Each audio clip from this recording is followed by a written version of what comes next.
தேனி மாவட்டம் ஊஞ்சாம்பட்டி ஊராட்சிக்கு உட்பட்ட டெலிபோ நகர் பகுதியில் கடந்த 2 வருடங்களாக சாக்கடை கழிவுநீர் தேங்கி நிற்கும் அவலநிலை ஏற்பட்டுள்ளது.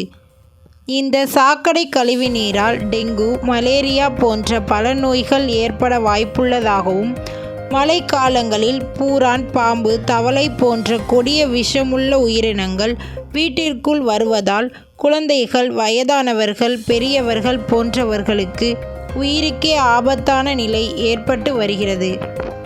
இதனை பல முறை ஊராட்சி மன்ற தலைவரிடம் புகார் அளித்தும் எந்த ஒரு நடவடிக்கையும் எடுக்காமல் அலட்சிய போக்கில் செயல்படும் ஊராட்சி மன்ற தலைவர் உடனடியாக நடவடிக்கை மேற்கொண்டு இந்த சாக்கடை கழிவுநீரை அகற்ற ஏற்பாடு செய்யுமாறு டெலிபோ நகர் வாழ் பொதுமக்கள் மற்றும் சமூக ஆர்வலர்கள் வேண்டுகோள் விடுக்கின்றனர்.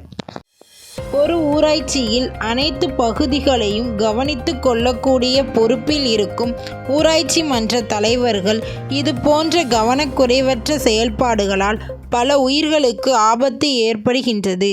இதனை தவிர்க்கும் விதமாக ஒவ்வொரு ஊராட்சி மன்றத்திலும் ஊராட்சி மன்ற தலைவர்கள் தங்களது அனைத்து பகுதிகளையும் கண்காணித்து பொதுமக்களின் அடிப்படை வசதிகளை பூர்த்தி செய்ய வேண்டும் என சமூக ஆர்வலர்கள் வேண்டுகோள் விடுக்கின்றனர். எனவே ஊஞ்சாம்பட்டி ஊராட்சி மன்ற தலைவர் உடனடியாக டெலிபோ நகர் பகுதியில் ஏற்பட்டுள்ள பாதிப்புகளை சரி செய்து தருமாறு பொதுமக்களும் சமூக ஆர்வலர்களும் வேண்டுகோள் விடுக்கின்றனர்.